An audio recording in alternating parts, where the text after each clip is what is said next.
શ્રાદ્ધ શરૂ થતાં જ દરેક વ્યક્તિઓના ઘરમાં દૂધ પાક તો એકવાર બને જ બને. તો આજ ડિમ્પલ્સ ડિશીસમાં એકદમ યુનિક રીતે માત્ર 8 મિનિટ જેટલા ઓછા સમયની અંદર તમે ચોખા, સાબુદાણા કે ઘાટા દૂધ વગર, ખાંડના ઉપયોગ વગર ખૂબ જ સ્વાદિષ્ટ અને ખૂબ જ હેલ્ધી આ દૂધ પાક તમે કદાચ એકની જગ્યાએ 4 વાટકી પી જશો તો પણ ભારે નહીં લાગે, એકદમ પાચનમાં હળવું રહેશે. તો ચલો એકદમ ટેસ્ટી નવી રીતે દૂધ પાક બનાવવાની રેસીપી શરૂ કરીએ.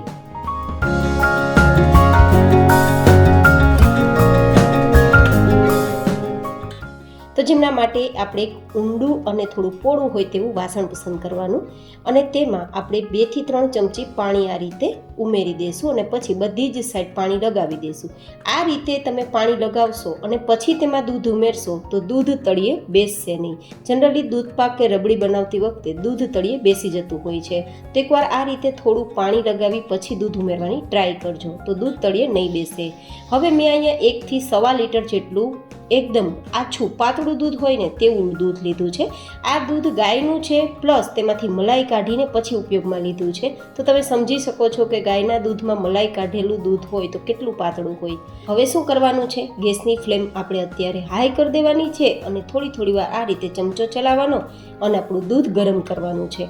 ઉકાળવાનું નથી, માત્ર ગરમ કરવાનું. એ ગરમ થાય છે ત્યાં સુધીમાં આગળની પ્રોસેસ જોઈ લઈએ. તો આપણે ચોખા કે સાબુદાણાના ઉપયોગ વગર અહીંયા સાંબાનો ઉપયોગ કરીને દૂધ પાક તૈયાર કરીશું, કારણ કે સાંબો છે ને અંદરથી કચરો દૂર કરશે અને ખૂબ જ હેલ્ધી મિલેટ છે. તો તમને ખૂબ જ સ્વાસ્થ્યમાં સારા ફાયદા પણ થશે. તો સાંબાને 2 ચમચી જેટલો જ લેવાનો, એટલે કે 1 લીટર જેટલું દૂધ હોય તો 2 ચમચી સાંબો કાફી રહેશે. અને ઘણા બધા લોકો વ્રતમાં દૂધ પાક લેવા માંગતા હોય તો પણ લઈ શકે. પ્લસ જે લોકો ચોખા નથી ખાતા, સાબુદાણાનો જે દૂધ પાક ચીકણો થઈ જતો હોય તો આવા કોઈ પણ પ્રકારના પ્રશ્ન તમને સાંબામાં બિલકુલ નહીં રહે. પછી તેને સાદા પાણીથી ધોઈ અને અડધી ચમચી ઘી ઉમેરીને મિક્સ કરી દેવાનો, જેથી આપણો સાંબાના દાણા દૂધમાં જશે તો એકદમ છૂટા છૂટા રહેશે. તમને લાગશે કે સાંબાની તો આપણે ખીર બનાવતા હોઈએ છીએ. અચૂક આપણે સાંબાની ખીર પણ બનાવી શકીએ, પણ અહીંયા એકદમ ઓછો સાંબો આપણે ઉપયોગમાં લીધો છે, જે માત્ર દૂધ પાકને થીક કરવાનું કામ કરશે, ઘટ કરવાનું કામ કરશે અને સારો સ્વાદ આપવાનું કામ કરશે. એકવાર સાંબાનો આ નવી રીતે મેં તમને બતાવેલો જે રેસીપીનો દૂધ પાક છે ને એકવાર ટ્રાય કરજો. તમે ટ્રેડિશનલી ચોખા કે સાબુદાણાનો તૈયાર થયેલો દૂધ પાક હશે ને તેને પણ તમે ભૂલી જશો, એટલો સ્વાદિષ્ટ લાગશે. કારણ કે સાંબો હેલ્ધી છે, સાથે ખાવામાં ખૂબ ટેસ્ટી પણ લાગે છે, સ્વાદિષ્ટ પણ લાગે છે અને બનાવવામાં એકદમ સરળ રીતે તૈયાર થાય છે. તો હવે દૂધ આપણું ગરમ થઈ ગયું છે તો આપણે તૈયાર કરેલો 2 ચમચી જેટલો સાંબો છે તે ઉમેરી દઈએ. જો તમને વધારે ઘટ એકદમ રબડી જેવો દૂધ પાક જોતો હોય તો તમે 3 થી 3.5 ચમચી જેટલો સાંબો પણ લઈ શકો છો, પણ આ એકદમ પરફેક્ટ કન્સિસ્ટન્સીમાં આવશે. આ ખીર નહીં બને, માત્ર દૂધ પાક જ બનશે, તો ટેન્શન ના લેતા. આપણે અહીંયા ચોખાની જગ્યાએ સમા રાઈસ એટલે કે આ જે સાંબો છે તેને પણ ચોખા તરીકે જ આપણે ઓળખીએ છીએ તે આપણે ઉમેરેલા છે, બસ બીજો કોઈ ફરક કરેલો નથી. હવે થોડી વાર ચલાવીશું અને આપણો આ સાંબો છે એકદમ દાણો પાકી જાય ત્યાં સુધી મીડિયમ ગેસની ફ્લેમ પર કૂક કરીશું.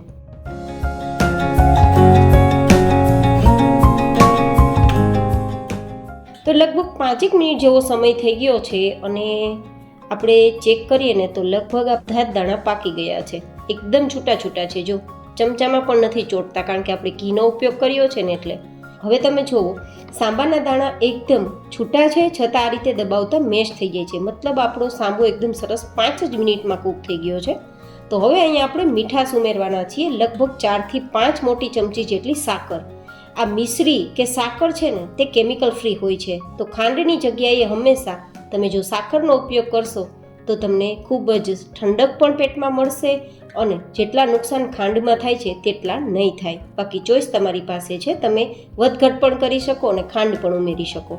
હવે સારી ફ્લેવર માટે થોડી ચપટી 2 ચપટી કેસર ઉમેરી દેશું. જોકે કેસર ઉમેરવું ઓપ્શનલ છે, જોકે દૂધ પાકમાં કેસર ઉમેરતા નથી જનરલી કોઈ લોકો, પણ મેં ઉમેરેલું છે શાહી દૂધ પાક માટે. અને સારા ફ્લેવર માટે 10 થી 12 એલચી અને જાયફળ આખું હોય તેનો 1/4 ભાગનો ટુકડો લઈ અને આપણે પાવડર તૈયાર કરી લઈશું. અને પછી લગભગ અડધી પોણી ચમચી જેટલો આ પાવડરને આપણે આ રીતે ઉમેરી દઈશું. જ્યારે દૂધ પાક તૈયાર થઈ જાય પછી આપણે આ રીતે જાયફળ એલચીનો પાવડર ઉમેરશો ને તો લાંબા સમય સુધી તેની ફ્લેવર એકદમ સરસ દૂધ પાકમાં આવશે, બિલકુલ નહીં જાય.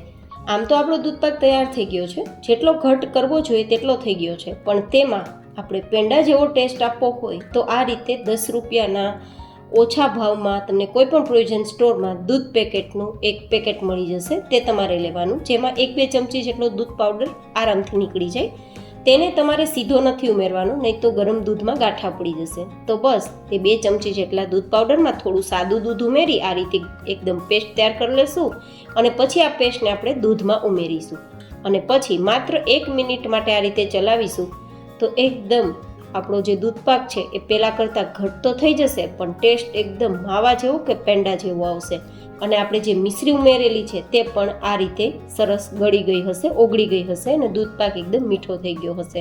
તો એકદમ મીડિયમ મીઠાશવાળો આપણે આ દૂધપાક તૈયાર કર્યો છે. તો જેને બોર્ડર ઉપર ડાયાબિટીસ રહે છે ને તે લગભગ 2-4 ચમચા જેટલો દૂધપાક તો આરામથી ખાઈ શકે, કારણ કે મિશ્રી પણ ઓછી ઉમેરેલી છે અને પ્લસ આમાં ચોખાની જગ્યાએ સાંબો ઉમેરેલો છે. તો ડાયાબિટીસ માટે પણ બેસ્ટ રહેશે. પણ જો કે તમને વધારે ડાયાબિટીસ રહેતું હોય તો હું તમને સજેશન આપું છું કે તમારે ન ખાવો.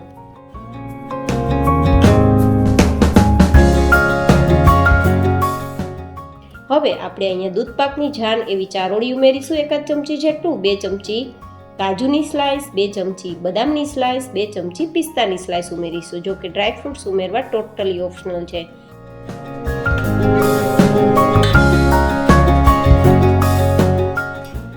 બસ હવે આપણો દૂધપાક તૈયાર થઈ ગયો છે. તો નીચે લઈને થોડો ઠંડો કરી લેશું, કારણ કે હજુ પણ જેમ ઠંડો થશે તેમ ઘટ થશે.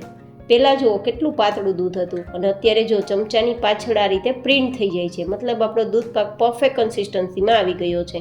તો છે ને ગાઈઝ, એકદમ સરળ રીતે 5-7 મિનિટ જેટલા ઓછા સમયમાં પાતળા દૂધમાંથી તૈયાર કરવાની દૂધપાકની મારી આ રેસીપી તમે મને કોમેન્ટમાં બતાવજો કે આ રેસીપી કેવી લાગી. હવે તેને પરફેક્ટ ઠંડો કરીશું, ફ્રીઝમાં રાખવાની જરૂર નથી.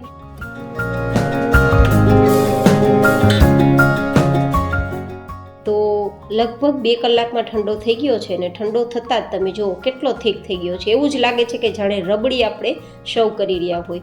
તો તૈયાર થયેલા દૂધપાક 4 થી 5 વ્યક્તિને આરામથી થઈ શકે તેટલો તૈયાર થયો છે.